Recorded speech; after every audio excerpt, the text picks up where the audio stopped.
Now, some people have said I am sponsored by BALTANY, and technically you're right, because I'm not a paid man salesman for BALTANY, but I've reviewed so many of their watches now, people may presume that I work for them, but I don't. They obviously like my reviews, my silly British humour, and the fact that I am honest about their products. And generally I do give quite glowing reviews because A, they are cost effective, not much money, and B, they're very well made watches.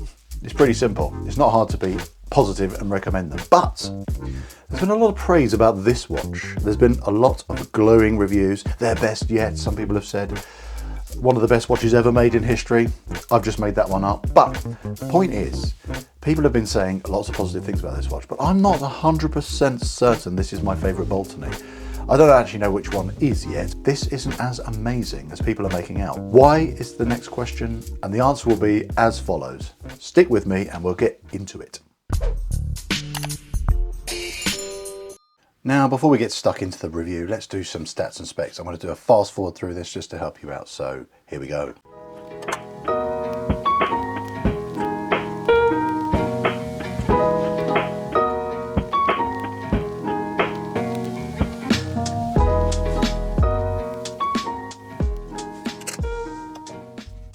So just to add to the stats and specs of this little beauty, before we get into the nitty gritty, is sapphire crystal, at least 100 meters of water resist with the screw down pushers. As you can see here, both of them screw down, as does the main crown. I wouldn't use the pushers underwater though, that wouldn't be a good idea. And then the loom as well, I've got to show you the loom, that is another nice feature. So I'll give it a quick recharge, turn the lights on, you get to see how impressive this really is. Two different colours, C3 loom, BGW9 style there, you got it on everything. You've got even the little hands on the little complications here, the main hands of course. Glowing like a torch all around here as well, the Arabics and all the little markers here for the minutes, etc. That is another usual BALTANY good thing. And this isn't even in pitch black and it's not even fully charged. So that is amazing. So I'm going to begin with what I think should be improved upon with this watch really, because that's the thing that is the big question, is why is this not my favourite? Well, what do I think they could have done better to make this watch really match some of the hype that this watch has actually been getting in the community? Now, the first thing I want to say is the case size. For many, 39mm does make this more wearable. That is very true. But I would like to see someone make one of these with this lovely Type B Flieger style, much bigger. Let's do it at 44. But then make it a lot slimmer. This has got a quartz movement in here. I think they can get away with it. Make it big and make it slim, even more authentic to the original watches, which were sometimes over 50mm from these old war Flieger style watches. Do that. Secondly, what I would love to see someone do with that increase in space that's been made available by making it bigger is make these sub dials also a lot bigger. Then you can read them really clearly. It makes it a proper pilot style tool watch with all these legible items, super legible.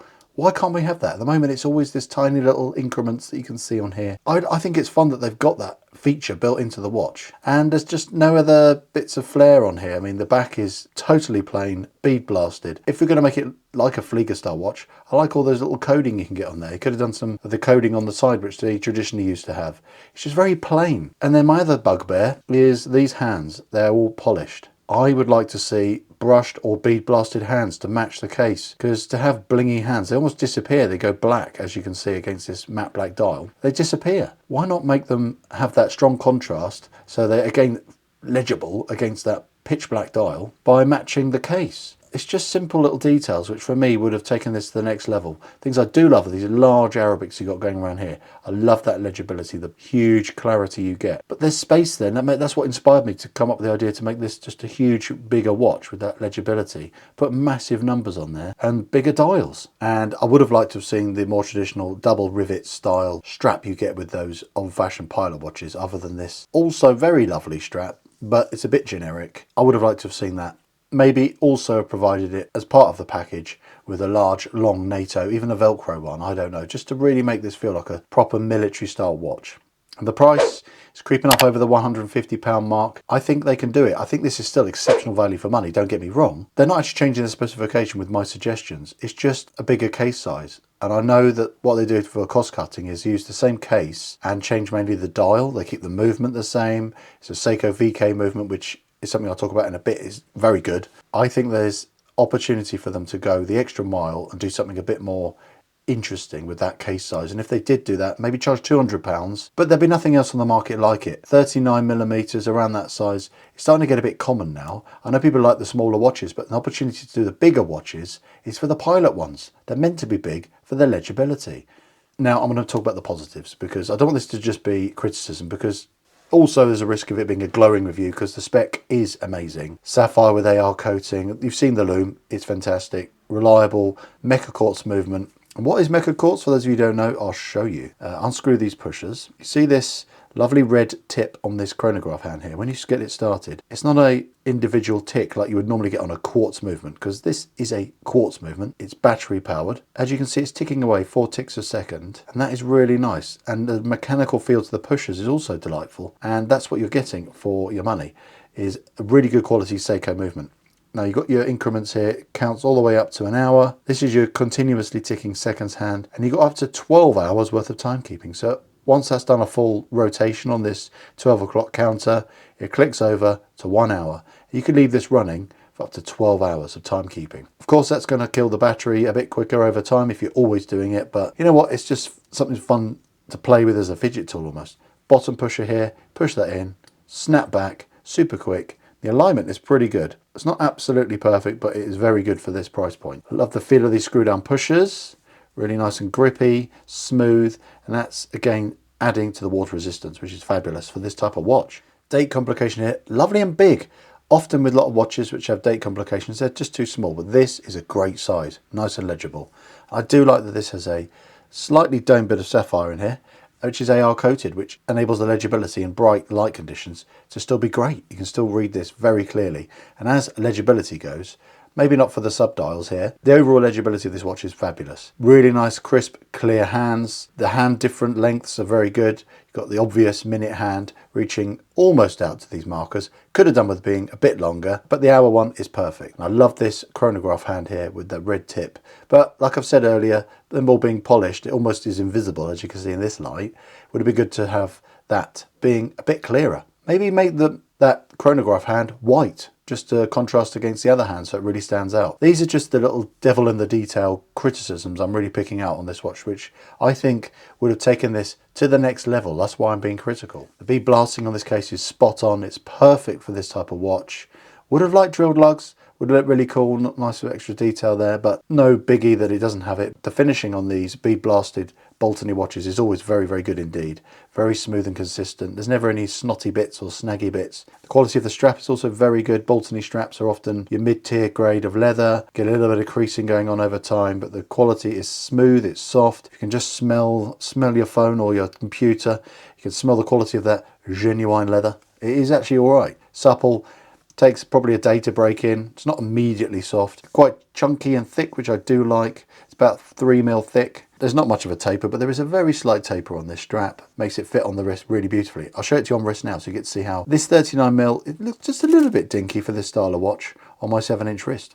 Bead blasted hardware to match the case, which is a nice detail that they've managed to do. But it wears well. It doesn't look too small. Really well proportioned watch. So light. Comfortably under 100 grams, wears beautifully. And this strap, as it ages and patinas a bit and gets a bit gnarly, it's going to match the watch even better. You get a few nicks on this case, a few polished bits as it rubs and ages up. It's actually probably going to make this watch age better because it's got that vintage look about it. And I can't fault the build quality. When you really look at macro under the lens that I put on my camera to have a closer look at these watches, under the dial I look for any snags or snotty bits, you know, bits of fluff or anything. Nothing on this watch. And the finishing on the dial is extremely good. The application of the lume is extremely consistent, very well applied. Considering it's just applied and it's not filled in any indices, it's good strong lume. I'm impressed. They must put enough layers on to really give it that longevity. I do like the size of these pushers as well. When they unscrew, they are the perfect size. All the proportions are good. Nice knurling here on these pushers. You can see up nice and close. A little recess here. When you screw in, cut out here that they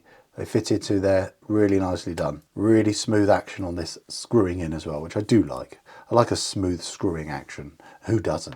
So I hope you like my attempt at trying to be a bit unbiased towards a brand that keeps sending me freebies. I still love this watch, but it doesn't pluck at the heartstrings like I thought it would do. And I've said why. And sometimes you just don't get that feeling with some watches. And this is one of those ones that doesn't quite make me get super excited, considering it does everything that I would love in a watch. It's got that military look, it's got the extra complications on there, it's very well made, it's good looking, it's a nice size. I'm like, come on, there's so many positives, but for some reason it doesn't slap me around the face with amazement. Or have I just started to get military watch fatigue? Who knows? Maybe it's something I'm growing out of. If you're not growing out of it and you would like a well-made military style watch that's got a great spec and all that jazz and isn't too much money, go and get one. It's brilliant. Thanks so much for watching. It really means a lot that you stuck with me all these years, and I'm growing my audience slowly but surely to my target of 11 million subscribers. One day I may get there. If not, doesn't matter. I'm having fun making these videos for you guys. It's absolute joy. If you haven't subscribed, please do, so we can get to that crazy target. And in the meantime, check out my other videos. I've done so many, and it'd be a pleasure to see you again. All the best. Bye for now.